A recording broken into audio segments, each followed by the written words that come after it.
I'm alone.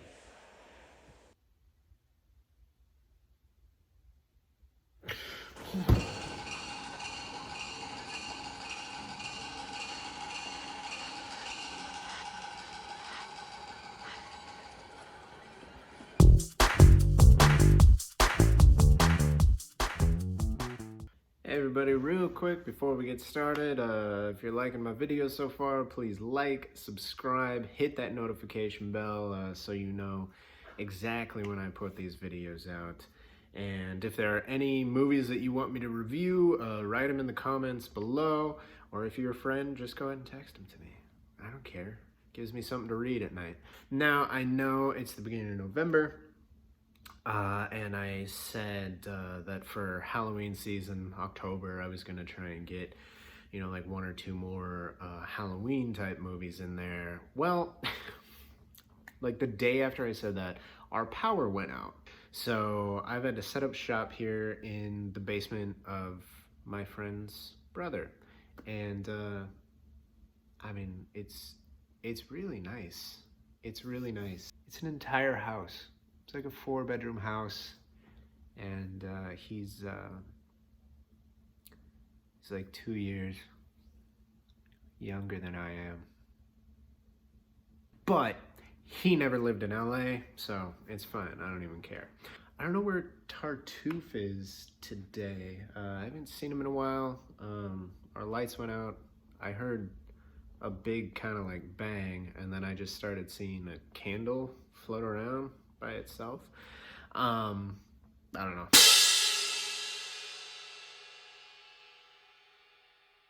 I have this huge book called the Stanley Kubrick Archives, and I was reading it literally by candlelight, like a fucking like Victorian person. And that made me decide on The Shining. So that's what we're going to be talking about today. But I love this movie, and I was looking for some like lesser known facts, and I think I found like one. I mean, let's get the usuals out of the way. Okay, so Stephen King and Kubrick basically hated each other. The movie The Shining is almost nothing like Stephen King's book The Shining. He was really mean to Shelley Duvall. And room 237 in the movie is actually 217 in the book. And the reason they changed that was because the Timberline Lodge, the hotel they use for the exterior of the Overlook, which is an actual hotel, they requested that the movie change the room number to 237 because there was a room 217 in the actual Timberline Lodge, and they didn't want guests to be freaked out and never rent the room. Everyone wants to stay in a haunted room, right? People like to get scared, and that's what's so great about this movie. Like, it scares us. People like to get scared, but this movie scares us in like a different way. It's psychological, it's paranormal, just technically, logistically, like things don't make sense. Ullman's office at the beginning of the movie has a window behind it, and the exterior of the Overlook does not have that window. And there's just a whole bunch of stuff like that in the movie. It's not a mistake. It's not a mistake at all. People have gone through it and really mapped out the interiors of the Overlook and then the exterior of the Overlook. And there's really none of these rooms that match. There's like a hallway in the Colorado Lounge that like there would be no room for that, judging from the exterior of the Overlook. And it's an amazing thing that Kubrick did to just mess with us. Like, you watch this movie and there's just something about it where you're just, if you've seen it like 100 times, you're still trying to like piece things together and figure things out. And that's what's so cool about this movie. And I want to give an honorable mention to the original The Haunting. That movie, The Haunting, actually was equally brilliant in set design, because like in The Shining, where it's meant to like subliminally, I'll set it slow.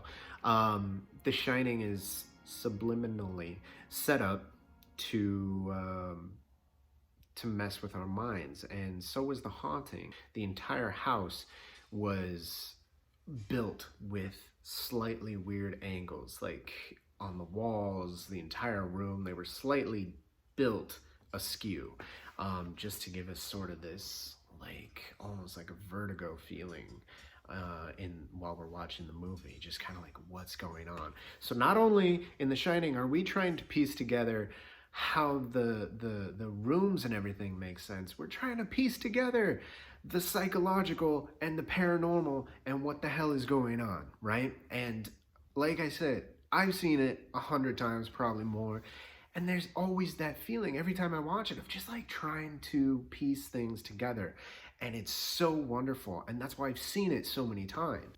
But here we go. The one thing I found that I didn't know, and maybe a lot of you didn't know, that I kind of searched for because this movie has just been like analyzed and analyzed over and over.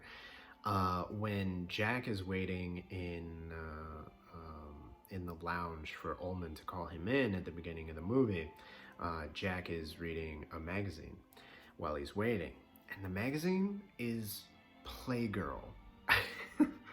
Theories have come out of this of how it reads into like physical abuse on his son Danny, and incest, which is really weird.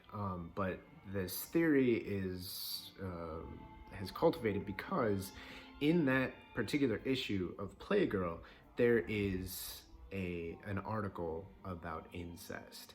And so this is one of the theories that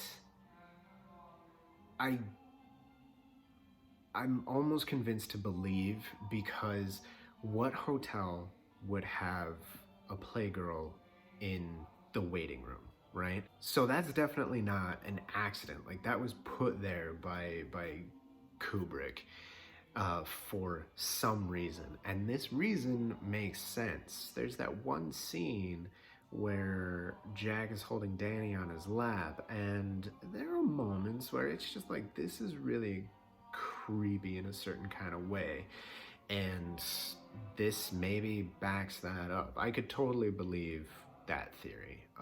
And anyway, maybe some of you didn't know that. If you didn't, that's great. Something new for you. If you don't know anything about this movie, there are a couple great things you can watch. There is a documentary called Room 237, and that one is just insane. And if anything, it's not an insight into Kubrick's mind, it's an insight into all you crazy motherfuckers' mind out there. Just like making mountains out of molehills. But there are a few things in there that make sense, and that you're like, oh yeah, I could totally see that. But some of it is just malarkey, hogwash. But it is a lot of fun. And if you really want to get sort of like intimate with it, there is like an on-set documentary that Kubrick's daughter did, Vivian, and she was one of the extras in the ballroom scene. But not only was she the extra there, she went around set and just filmed like everything going on. And it's a half-hour little documentary featurette. I know that I have it on my special edition of The Shining, but I'm guessing you can just find it on YouTube as well, because everything is on YouTube, including me.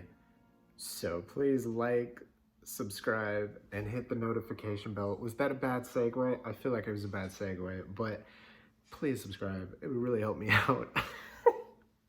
Oh, I feel shame. But you know what? Maybe this is how every YouTube channel starts out, with shame. But I hope I told you something, new with that one fact that I found. I'd love to go into all the facts, but then this video would be like 2 hours long. But if you have any facts that you know that are just bizarre or cool about The Shining, leave them in the comments. I'd love to read them. Thanks for watching, guys, and I will see you next time. Bye.